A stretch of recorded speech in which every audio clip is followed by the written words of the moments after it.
college students and young adults, who do you want to be in the world? Do you want to live a vibrant life with deep relational spirituality? Your life and impact are important.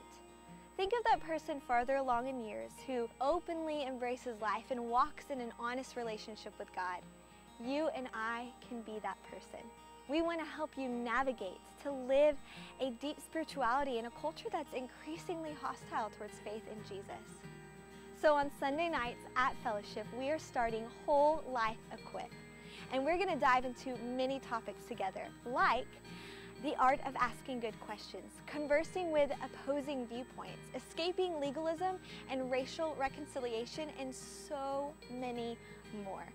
Each of these topics will be taught by someone who carries wisdom in these areas. And along with hearing the mentor stories and wisdom, you will also be given tools and techniques to know how to walk in actual change. So this is how we're going to do this together. We're going to gather together on Sunday nights, and we're going to listen to the mentors and have a Q&A time with them. And then we'll move into a soak time of journaling and processing what we just heard, and then we'll discuss it together in small groups. Through continual participation in this community, you will be stretched and given the tools to walk in wholeness. And you will also be given a doorway to know what it's like to engage in meaningful relationships. We want to help you know how to walk with others in their faith, trauma, family dynamics, and dreams. A lot of life is ahead of you. You are about to be launched into adulthood, and we want to help you navigate and engage in what's ahead. So invite your friends and join us on Sunday nights at Fellowship for Whole Life Equip starting September 13th from 7 to 9 p.m. Of course, there are COVID guidelines, and you can find those on our Instagram at Fellowship College Life and also on our website under the college page. I cannot tell you how excited and pumped I am for this. I believe wholeheartedly that God is going to shape us. So I cannot wait for you to join. See you there. Good morning. Where are you? There you are. Hi, how are you doing? Good. Thank you. See, here's the thing with the masks. We're so glad you're wearing them, but we're going to need some head nods, some snaps, some amens, some claps. Can you guys do that this morning? Are you alive this morning? Can I hear an amen? Okay, there we go. We need to be together in this and move forward in this weird mask new thing here.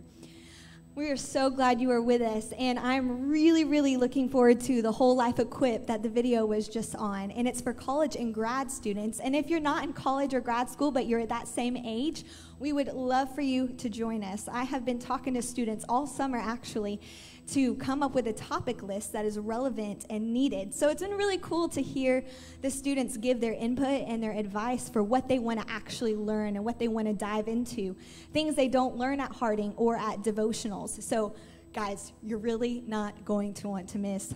I am so pumped to learn myself. So we have a whole bunch of things going on, and we have those little pages of worship guides on your seats, so take a look at that. Another thing on there is Sanctuary for college students starts next Monday, not tomorrow, but a week after. And we have an offering, what do you call that? It's not a basket, little thingy. Dropbox. So place your offering back there. We're so thankful you are with us this morning, and we're just praying that the Lord would meet us, that we'd become aware of his presence. Yeah, well, if y'all would, let's stand together. As we enter into worship, sometimes it's good just to remember why we even get together and do this every week. And so one of those reasons in Psalm 100, it says to worship the Lord in gladness and to come before him with joyful songs. So we're going to do that this morning, just starting off with a joyful song called Now I See. You can get in, you're even free to get in some clapping with Abby, as she has gotten it down really well. So let's do it. Can we clap? Maybe. Yeah. We can do it.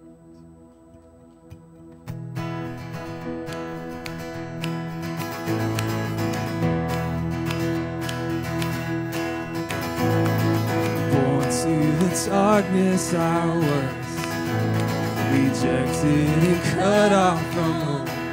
I couldn't see his love for me. He said he's not who he seems. Don't get your hopes up for him. But lies fell away when I saw his face. My heart burst to life. I saw delight in his eyes when he looked at me.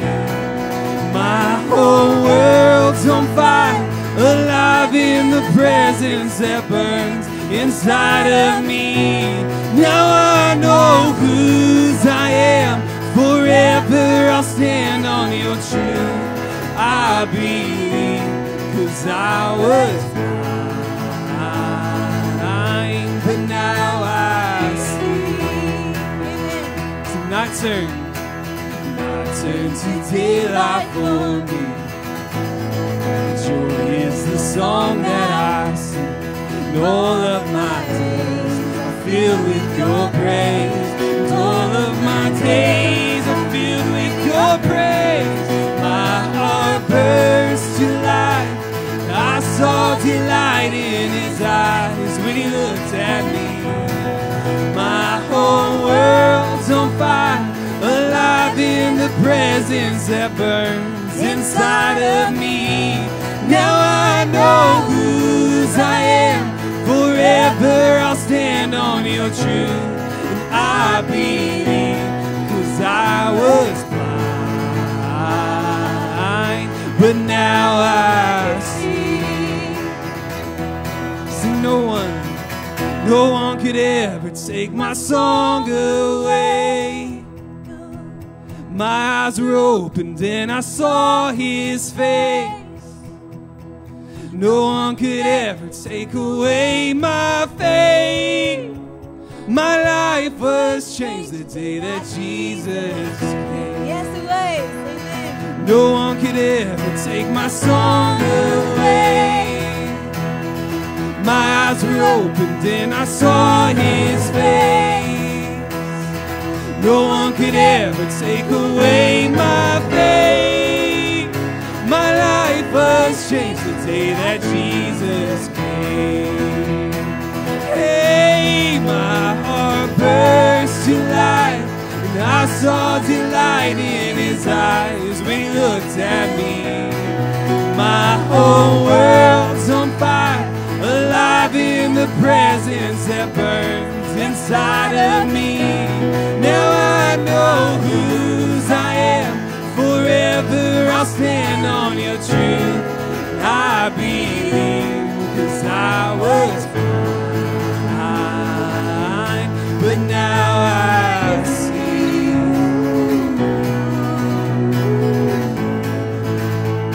Was blind, but now I see.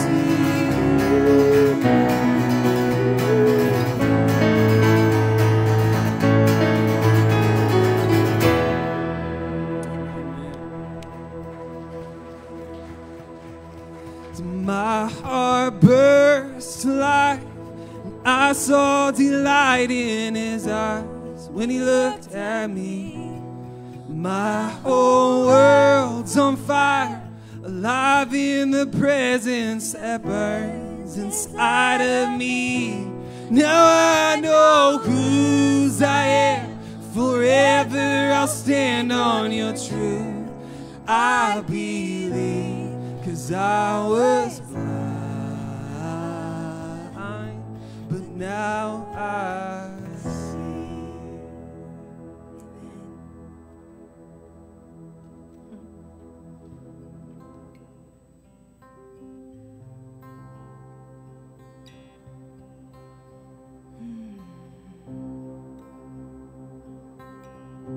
I've been tossed by waves of failure,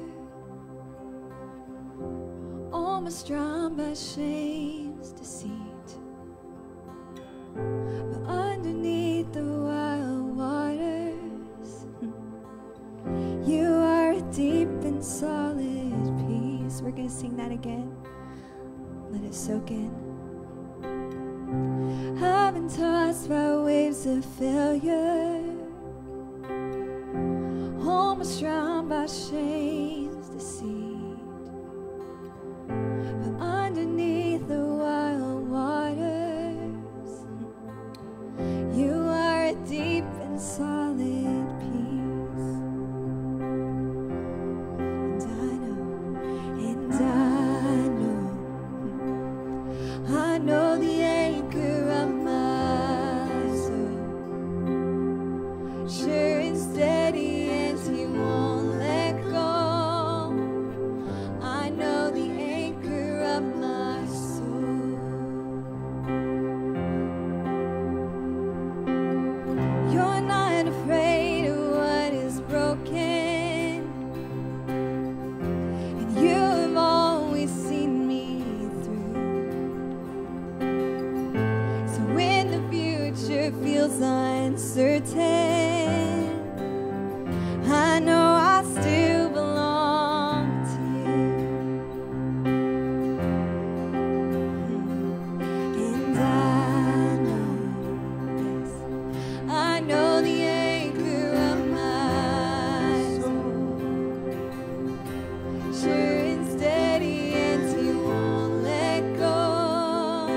this morning. Thank you for bringing us in your presence. Thank you that we are welcome just as we are before you. Thank you for covering us with your grace, with your love, and with your blood. And as your word is open, would you just transform us from the inside out? We're so thankful that you're with us. And in your name, Jesus, amen. Amen. Welcome to those who are with us live stream as well. We cannot wait for you to be with us in physical presence, and hopefully that will be soon.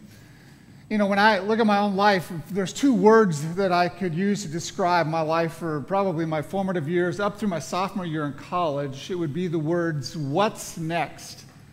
I'm a person who loves adventure, so whether it's a camping trip, out on a golf course, doing anything outdoors, I just love adventure. So a large part of my life was just looking for what's the next adventure? What's the next thing that can bring me the joy and the fulfillment that I was looking for? Now the problem with that type of philosophy is that while these things would fulfill me and they would bring satisfaction, they always left with me a wanting for more. It never completely satisfied. And so it was frustrating in that, and that really it produced a kind of a roller coaster lifestyle that was looking for what's next. I don't know if you've experienced that. What's next? What's the next thing I can look forward to? What's my next vacation? What's my next thing that I can do that's going to be fun? And it produces that roller coaster lifestyle. And in that frustration, it wasn't until I met a friend in college who finally experienced the same thing that I was experiencing. And he said, you know what? There was someone who spoke about this centuries earlier. And he introduced me to a quote from Blaise Pascal, who is a French philosopher, a physicist and a philosopher. And he said, inside the heart of every man, there is a God-shaped vacuum. There's a hole, which cannot be filled by any created thing other than by God, made known through his Son, Jesus Christ. In other words, the only thing that can fill that is Jesus Christ. And so it's like trying to fill anything else in our life is like trying to fit a square peg in a round hole. It just isn't going to satisfy. Now, when I eventually then said, okay, so it's not found in an experience, it's found in a person. And when I answered to God's call in my life and surrendered my life to him, it changed everything. Now, it isn't as if, you know, my life isn't perfect and I still face the injustices and the sufferings of this life, but it changed everything. And now my joy isn't based on circumstances. And while I still like adventure and I can still look forward to the next thing, it doesn't rob me of the joy on my circumstances today, because I can still find that joy in Christ. Now, that's my story. And I get a chance to tell that story to anyone that when I'm out and God brings different people in my path, and I'm able to tell them what Christ has done in my life. And Jesus calls it a witness, that we're witnesses. In fact, the first time that we even hear that word witness in the scriptures is in Acts chapter 1, when he is about to go to the Father and to descend to the Father. And Jesus, in this whole, to bring the context in, he's been the last 40 days been appearing to people, convincing them of the kingdom and of who he was after he rose from the dead. And so he was meeting with them, he was eating with them, he was convincing them as he was going along. And then when it comes to the very last things Jesus says to the disciples and to those who are around him before he ascends to the Father, is the powerful statement in Acts 1:8. But you shall be my witnesses in Jerusalem and Judea and Samaria to the remotest parts of the earth. And that statement that you will be my witnesses has echoed through generations to generation to generation. Much like a person standing in a mountain canyon that yells something, and it's like, ye shall be my witnesses, ye shall be my witnesses, ye shall be my witnesses. And every generation has had to pick up the mantle of what it means to be that witness. It's a powerful statement. Now, God's not asking us to be something that we're not, but what he is saying is, to be a Christ follower is to be a witness. It's to be a witness to what he's done in your life. And so this morning, what my purpose is when we get into this new series, You Shall Be My Witnesses, is I'm just kind of setting us up this morning. I want to set the table for us as we go through this series. It'll take us through the fall, and I'm really excited about this. And I think this is part and parcel of what it means to be a Christ follower. And so to do that, I want to break down these 5 words, "You shall be my witnesses," in 4 parts. Just what it is, a little depth on each one. And then I want to talk about a cycle that we all get stuck in.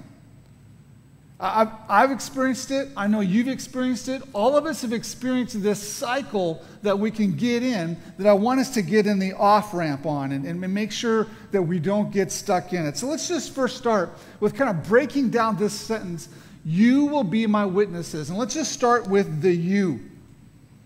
So who's he talking to? Well, obviously he's talking to the disciples, and he's talking to those around him and all who would follow Christ. It speaks to us.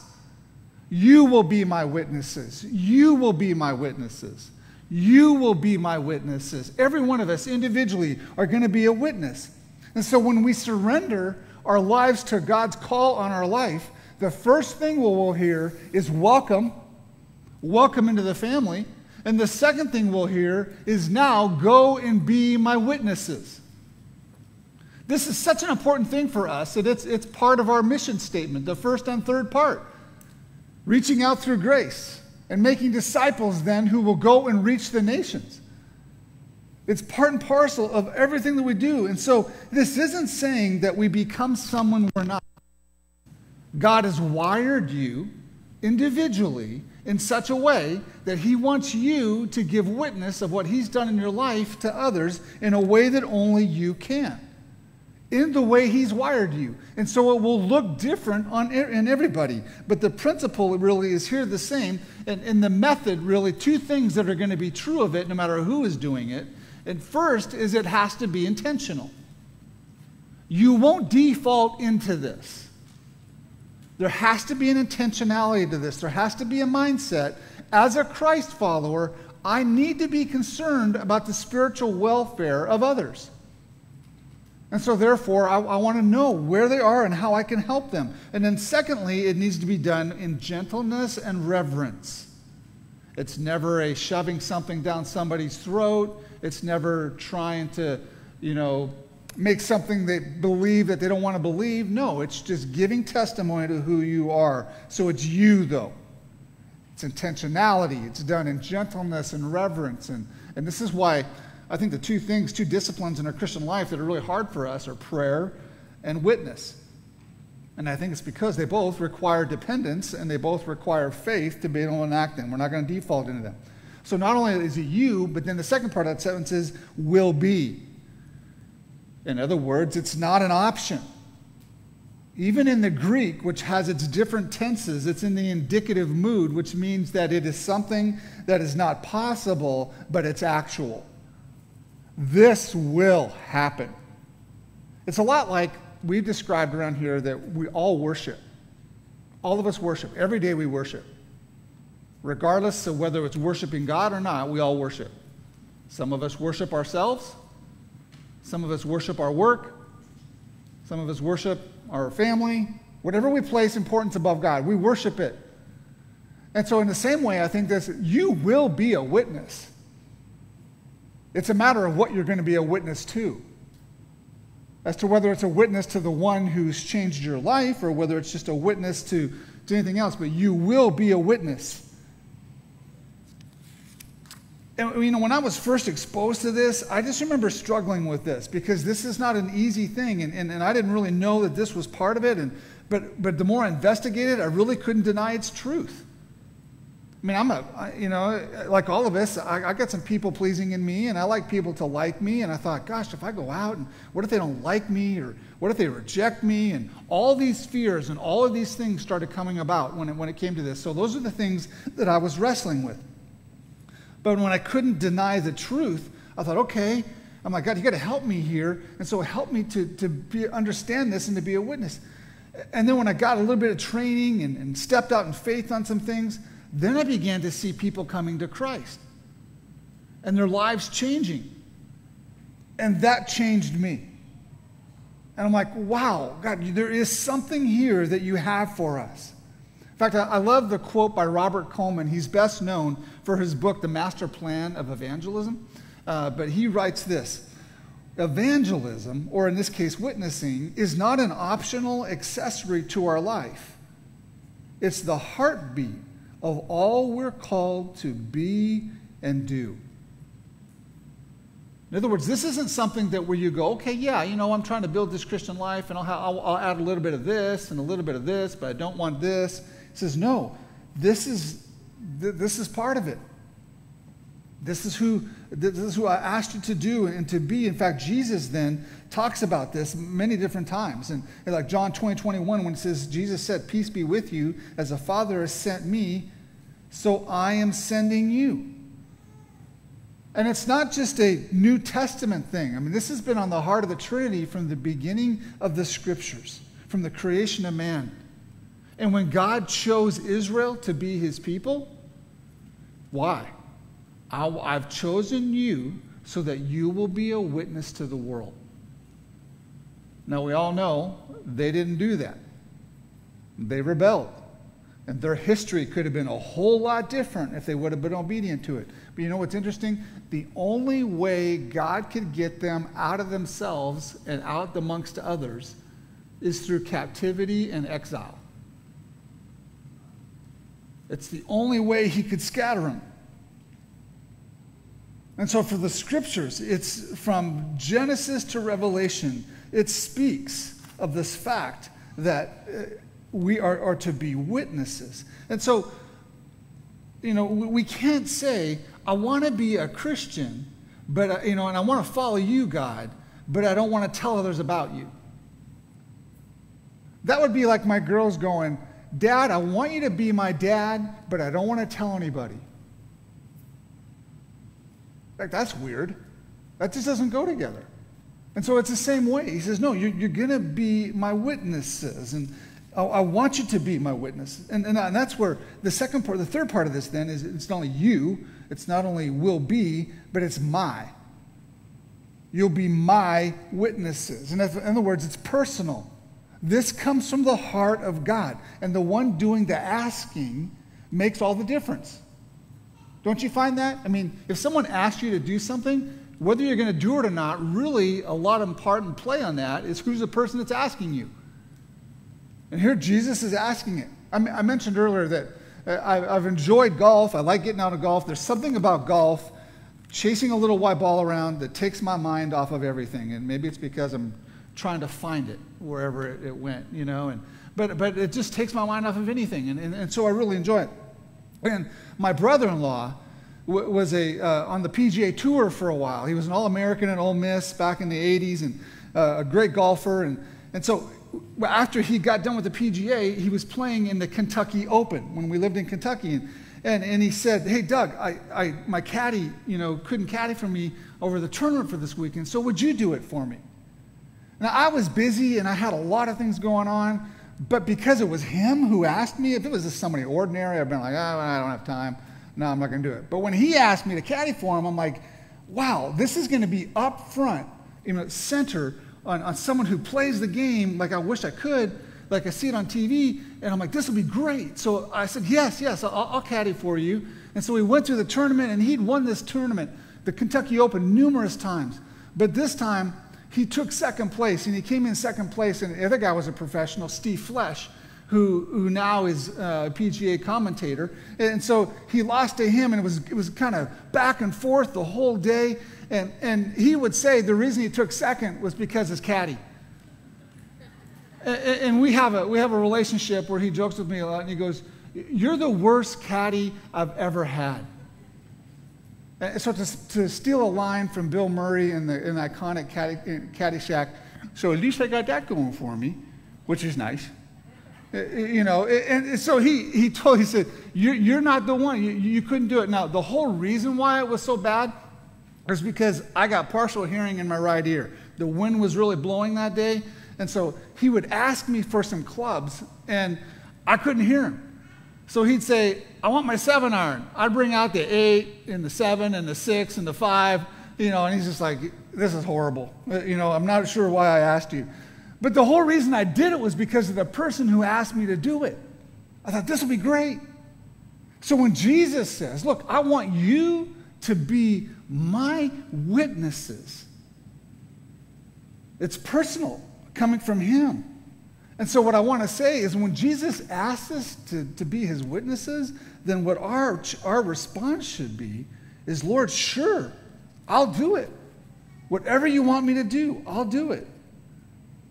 You will be my witnesses. Now, that's the last part of it, is you'll be my witnesses. The actual word witness comes from the Greek word martus, from which we get our word martyr.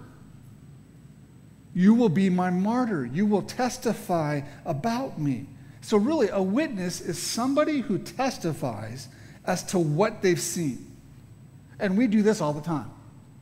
If you see something incredible in the day, you will want to tell somebody about it. You'll want to witness about it. I was just talking to my brother on the phone the other day, and he did this very thing. And he was telling us about how he's driving from Idaho into Montana, and he saw a black bear, a big black bear that was running across the highway. And he said, it was unbelievable. I almost hit him, and he told me the whole thing. And why? Well, because that just doesn't happen every day. And so he was being a witness to it. If you see a great sunset or you have something unbelievable happen in your day, what's the first thing you want to do? You want to tell somebody about it. It's funny in how quickly, when we see something that we don't see every day, how quickly it spreads. Sticking with the golf illustrations, they just kept coming to me this week. This last Friday, I played in a scramble for the Child Safety Center, and we were on the near the 14th green, 15th greens, teeing off, some guys on there, and there was a guy golfing who hadn't golfed that much, and so he drove his ball, he teed off, drove his ball, he shanked it to the right, and it just barreled into my cart. Hit the front window like bam! I mean, it was loud. It wasn't losing speed, it was gaining speed at that moment. Thankfully, I wasn't in the cart. It broke, my window, and it just was like this bam! And everybody gathers around, the four of us that were there, the four of them on that tee, and they're all apologetic, and I'm like, it's okay, I can idolize a lot of things, but my golf cart's not one of them. So we'll get it fixed, and it was nice. Everything worked out. But the funny thing is how quickly the word spread. And so the next day when I get back and I'm at the golf course, I'm just out there, hey, I heard you got your golf cart hit. And how quickly, and it's like, yeah, the pastor at Fellowship Bible, his golf cart window got shattered. And there's but how quickly it spread, because when there's a witness, it spread, it travels. Now, when Jesus tells us, look, I want you to be my witnesses, he isn't saying, I just want you to transfer information to somebody else. What he's really saying is, I want you to tell others what I've done in your life. I want you to tell others what I've done in your life. So our number one question that we have to ask ourselves is this: how has Jesus changed your life? How has he changed your life? What would you say? If someone came to you and said, how has Jesus changed your life? What would you say? Now, let's just be honest. If your answer is not really much other than what I do on a Sunday morning, then you really haven't met the real Jesus. Because believe me, when you meet the God of the universe, he changes you. And he'll change you from the inside out. But we have to understand, who is it that changed us? And how has he changed us? And because he's given you a story. And he wants that story, in the uniqueness of how he's wired you, to tell others. Which leads me then to the cycle that I think we've all experienced. We've all experienced this cycle, and it's what my good friend John Strain, who works with an evangelistic organization out in Boise, Idaho, he came up with this, and it's called what he calls the Great Commission guilt cycle. And here's the cycle. It's like, I know I should, but I don't know how, and I'm afraid to, so I don't. But I know I should, and I don't know how, and I'm afraid to, but I should, so I don't. but I should. And you can see how we just get on this cycle. And I think if we don't get off of this cycle, what it results in is it just results in paralyzing guilt and silence and shame.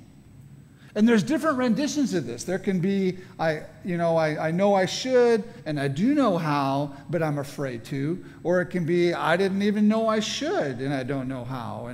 And so, look, in this whole thing, in this series, what we're wanting to do is take the off-ramp from this guilt cycle. And let's be honest, we've all been on it before. We've all been on it. I know I should do it. And maybe you do know how or you don't know how. And I think we've all experienced that there's a fear factor that comes in it. And so we don't. And what happens is if you're going to stick in this cycle and try to live in this cycle, then the only thing you can do is to just kind of rationalize and say, well, Jesus doesn't really ask us to do it. It's just an accessory to the Christian life, and it's an accessory that I really don't want to do. That's why he's raised up pastors. That's it. They're the ones that are supposed to do it. It's just a few. It's not for everybody. And so that's why Acts 1:8, it says, but you pastors will receive power when the Holy Spirit comes upon you. No. It says you, and you, and you, and you will be my witnesses. This isn't reserved for any one person. This is, I've given you a testimony. If I've changed your life, I want you to articulate that to others who I bring in your path so that you can expand the kingdom and you can be part of it yourself. You know, when I wrestled with this early on as a college student, one of the verses that came to my mind right away that I first kind of anchored on this was Romans 1:16, when Paul says, I am not ashamed of the gospel, for it is the power of God for salvation to anyone who believes. And if I was honest with myself, there were times when I was ashamed of the gospel. I didn't want to articulate it to someone else because I was more concerned about what they would think than I was of God who has empowered me to do the very thing he did. And so my hope in this series is that we will catch an off-ramp off this guilt cycle, and we will enter into what I think is an exciting adventure and a tremendous privilege to be part of the kingdom building that God wants us. And the amazing thing about it is that God, he will never guilt you into something. He doesn't guilt you into doing this. He says, no, I just want you to articulate what I've done in your life. And when you do that to others, watch me do the rest. Watch what I'll do. Now, will it mean stepping out of your comfort zone? Sure. Will it mean taking a step of faith? Sure. That's why there's intentionality to it. You won't default into this. And so there are those moments. But God says, you get the privilege of joining in on the adventure of watching me change other people's lives through you. And if you haven't had that happen, it's unbelievable.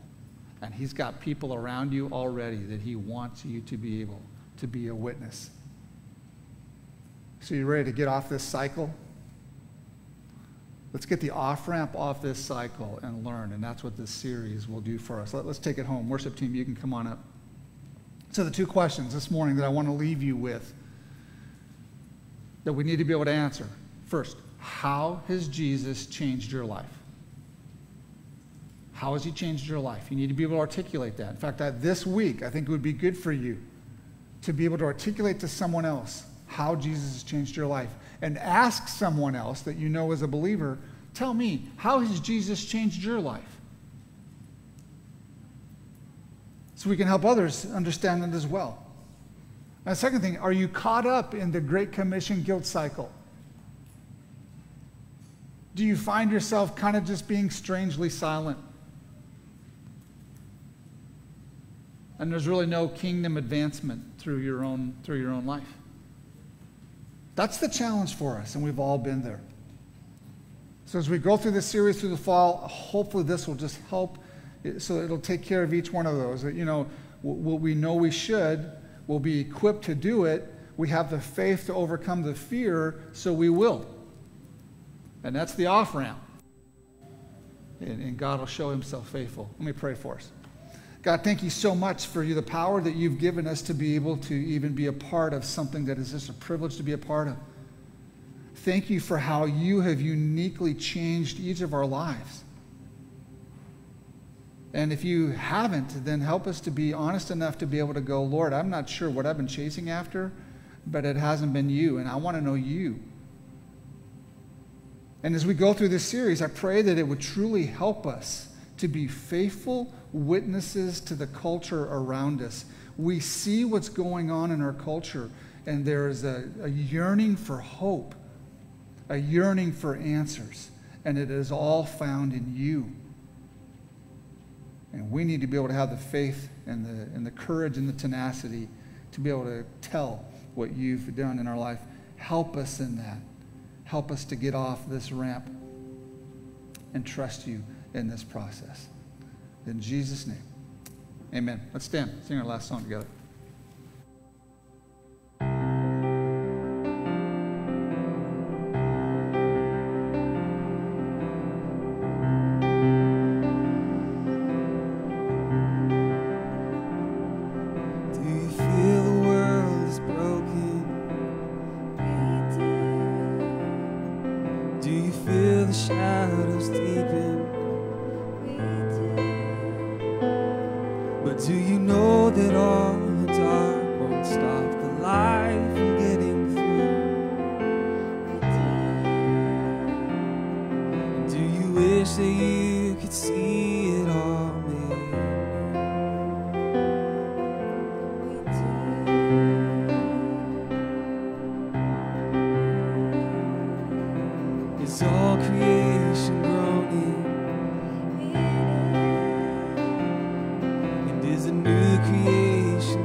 Does our God intend to dwell again with us?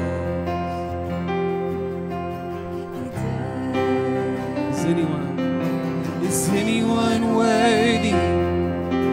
Is anyone whole? Is anyone able to break the seal and open the scroll? The Lion of Judah, who conquered the grave. Oh, he is David's root and the Lamb who died to ransom the slave from every people and tribe and every nation and tongue. And he has made us a kingdom and priest to God, to reign with the Son. And is he worthy? Is he worthy of all blessing and honor and glory? And is he worthy of this?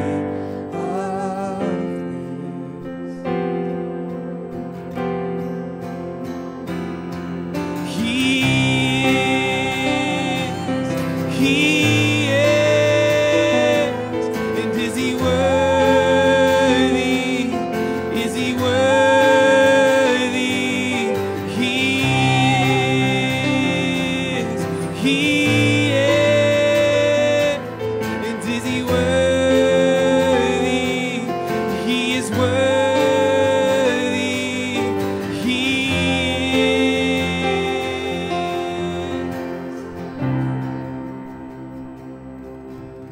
Amen. Remember, God doesn't guilt us into this. He just wants to empower us to do the very thing he's equipped us to do. He says, just tell what I've done in your life. And don't shy away from it. And watch what I can do. You know, as we go on through this series, the first thing that we're going to start with next week is we have to have a really clear, concise understanding of what the gospel is. We use that term a lot, the gospel.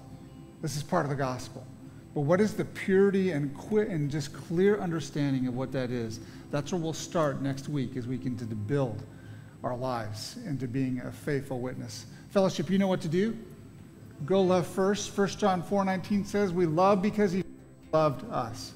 Go love first. Thanks for coming.